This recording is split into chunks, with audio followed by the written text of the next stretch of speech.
all we have is just this moment right now, and we don't realize how finite life really is and how finite our time really is. We Yeah. seem like, oh, I'm this age, I got a bajillion years in front of me, that's gonna Mm. be forever. But you don't know. Even if you do have, let's say, what best case scenario, you live until you're like 100 or something. Like, if you put down like in a chart the weeks, it's not as much, and that doesn't only apply to you, but it applies to your friends, your loved ones, and you Sure. don't know when these people who are right here so close to you that seem so permanent Yeah. because they've been around for so long and you've shared so many moments. Yeah. Any moment they could just be out of things that are just outside of everybody's control. And Yeah. like we were talking before with the passing of your friends like Zexor and Acne, Mm-hmm. you've been dealing with it, and it's hard to deal with. And I was actually, right before you got here, I was just lurking on your Instagram and I saw a post that you made. There's a few pictures of some Acne and Zexor stuff, Mm-hmm. and it was just, the caption was along the lines of just really just tell your friends and show your friends and show your loved ones that you appreciate them now, because you get into a little stupid fight in the moment and you don't know if you're going to see them again. You don't Yeah. know what No. what is going to happen, and it could all really change quick. Yeah, it's true. I mean, the situation with Zex and Acne have been like really challenging for me. So, yeah, I mean, it's definitely changed my perspective quite a bit. I mean, truthfully, the situation with Josh is like we weren't as close as we used to be, like around his passing. He's been a close friend of mine for years. He was like one of my main bombing partners, like my early years of living here in New York, and he's been family, ever since. So, but the last couple of years, we remained friends. We were in contact, but I just didn't see him as often as I wish, and these things happen. And looking back now, I wish I would have like spent more time with him and like made more efforts. But like we were both in this time in our lives where there's a pivotal point, like kind of like in your 30s, where like you're just making, I was working really hard on my career and so was he, and we were just kind of like, we just didn't make enough time to see each other. But we reached out, and he knows that I love him and care about him, so he will, he will always be in my thoughts. As far as Zex, like that really fucked me up. That was heavy for all of us. Like everyone in New York like felt it. He was like a little brother to me. He was truly like family. Him and I had a really interesting connection. We met when he was quite young. I don't even remember the like. I'm not good at remembering like timeline shit. It's just not my nature. But him and I have been friends for quite some time, and one of the reasons why we bonded was because his father was living in Buffalo, New York for a little while. Obviously, his dad's originally from Brooklyn, or and I don't know exactly why he was in Buffalo, but he was there for on and off for a couple of years, and he was a pretty prominent and active graffiti writer in the beginning of my career. So I was very familiar with his work, and I really looked up to him style wise. So like one of the first things that Matt and I bonded over was like the fact that like I really looked up to his dad, and he did too. He lost his dad at a young age. I lost my father at a young age, so like we just kind of like it just brought us closer together. So him and I had a really beautiful relationship.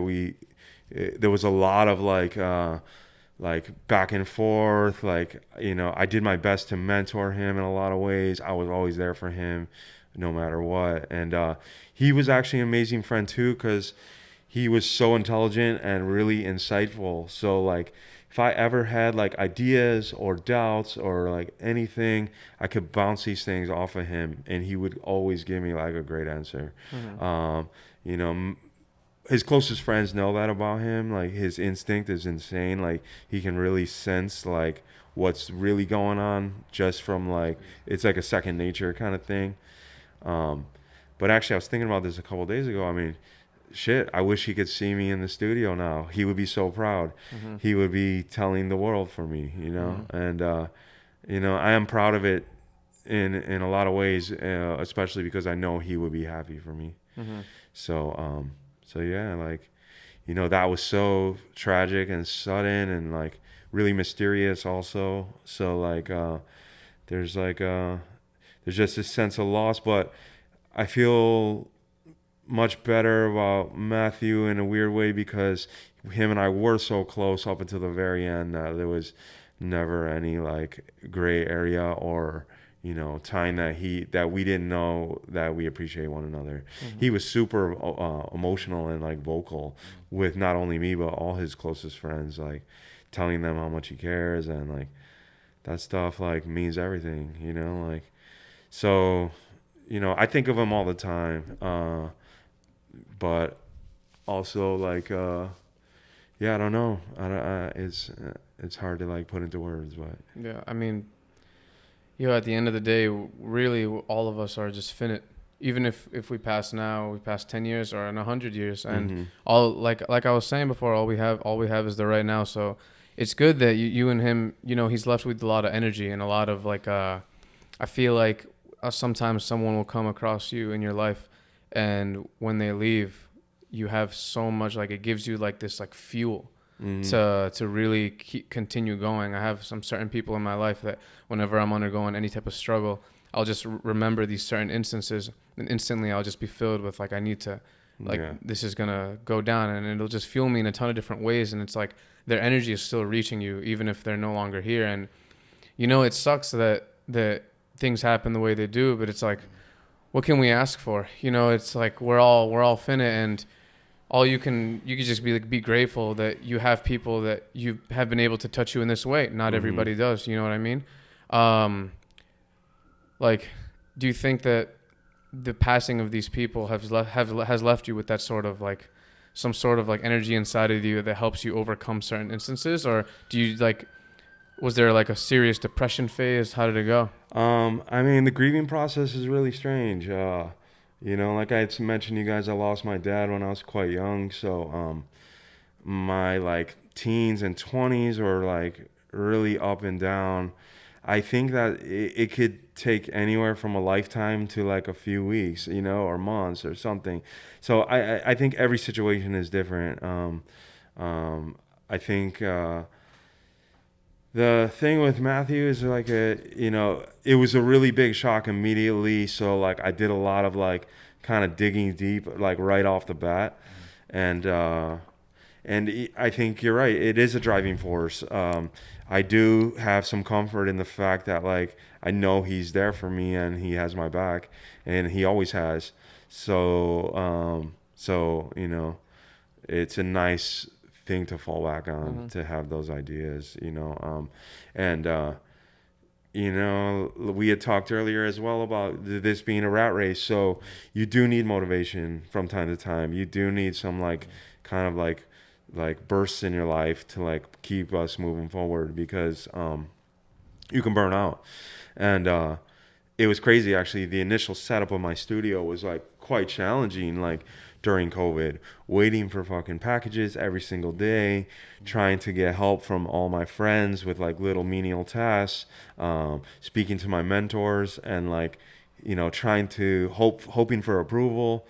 I didn't reach any like major hurdles other than like just the annoying kind of like time restrictions that we deal with during the COVID. And so it was quite taxing. Initially, I really worked myself to the bone, but then I took some time and took a nice break, and I'm quite refreshed, like, and feel much better than ever. So because of the fact that a pretty good amount of graph writers are known to pass when they're younger, do you have any resentment or any kind of negative feelings towards I wouldn't say the graph scene, but just graph as a whole, as like a thing that like, there's no way around it. It comes with a lot of negative things that affect people's lives in a lot of negative ways.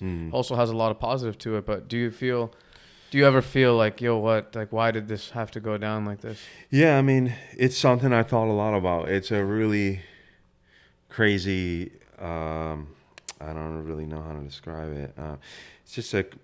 It's a crazy lifestyle, like we're living pretty ill life. And, yeah, a lot of writers take big risks, to try to like stay motivated, or just, we're just living pretty wild. So yeah, there's some ups and downs.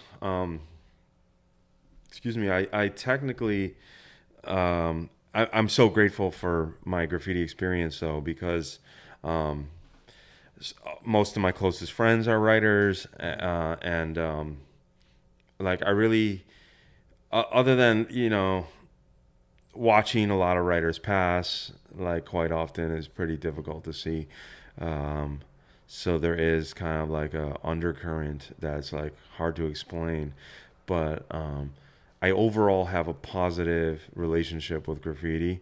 Um, but I tend to kind of operate as like a lone wolf now, probably based around the fact that it is kind of like a crazy like lifestyle, and I'm really working hard to stay on like a positive track, especially because I feel like my general optimism has like helped me get beyond a lot of difficult situations. So you know during this time period of COVID, like we definitely have to like make some big choices. Is this serving you, or is it hindering you in some way? And I think making some proper edits is a good way to like kind of like look at life. Um, but I have a really tight knit like graffiti family. Like these people are like, I owe them a lot, and I also am like really grateful to call like a lot of writers like my close friends. So yeah, I mean, I've had time periods where I felt like graffiti was very toxic, and it's not about like the actual like art of making graffiti. It's more like the lifestyle choices that we all like deal with, including like drug use and like just general kind of like wild choices. Yeah, I So, think, yeah, like you're right, that coronavirus, if anything, I think it showed a lot of people that they have to kind of slow down, take a step back, and reevaluate what they're doing with their lives. Like I said before, working a 9 to 5, you get so caught up in that routine, that hustle and bustle. You don't focus on yourself. You're so busy pleasing a corporation, pleasing your boss, getting a paycheck, focusing on your kids. It's hard to take a step back and figure out what's good for you. And people, I feel like, are kind of looking at their health now, trying to see, focus on things that they haven't done before. yeah. And what I found amazing with how you with your tattooing is that when this did happen with your friends, they passed away, I seen that a lot of people came to you to do those tribute pieces. Yeah. You were like, it's amazing to see that all these people came to you, and knowing that you're a close friend of theirs. How does that feel, just to apply tattooing, something you've been doing for so long, to something so personal as such as the passing of your friends? I mean, it's an amazing honor, like being able to tattoo like close friends and family of like my friends that have passed. Like, it's part of the healing process. Maybe that's something that helped all of us. Like you had asked me like, how long does this take? I don't know. I'm still going through it, but at the same time, like, you do get to share stories, and the fact that like a lot of people look towards me for these things is like, I can't say how grateful I am. It's truly like the biggest honor. So yeah. Yeah, it's strange how when someone passes, like you said, it could take weeks or years. Because I lost my father too when I was 7 years old. And yeah, maybe I don't cry every night, because it's been such a long time. But it's strange when I do think about it. It has affected my life in one way or another. Like certain events were different because I didn't have my father. Like I came up a different way. But I feel like in a way it was all meant to be, to experience this and become the person who I am. Yeah. And it's crazy to think of these things because, like, we have so many friends, so many acquaintances, but at the end of the night, we're alone with our thoughts. So we take on these experiences very personally. It's very important to accept these things and think them through and not deny them, because if you gather all this thing and make all the noise, like cloud your mind and not accept what's going on, people, that's how, it's not a good thing, I feel. Yeah, I mean, suppression is not going to do much for us, but I can't deny that I haven't done that as well.